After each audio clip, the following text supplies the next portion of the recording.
Ni Divina na nagpiyansa ako.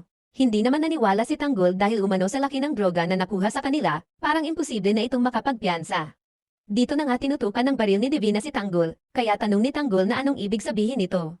Sagot ni Divina na kailangan ko muna iligtas ang sarili ko. Dumating na rin nga ang mga polis, kaya ang ginawa ni Tanggol, hinostage nito si Divina.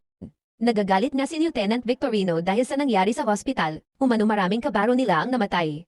Samantala, tanong nito kay Dimagiba kung anong balita, at si Tanggol nasaan. Sumagot naman si Rigor na natakasan kami ng mga demonyo sir. Naisahan kami ng isang grupong dumating, natangay nila si Ramon Montenegro.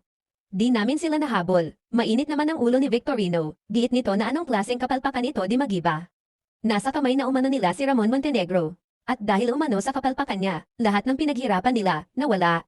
Dagdag pa nito na isang malaking pagkakamali na ikaw ang naatasan mag-head sa operation na ito ni Mayor Guerrero, kaya hindi na ako nagtataka na inabot ka ng isang dekada para tugisin lang yan si Montenegro. Sumagot naman si Rigor na kung may isang taong gustong makulong yang si Ramon Montenegro at mabulok siya dun, ako yon. Para pagbayaran niya ang lahat ng kasalanan niya.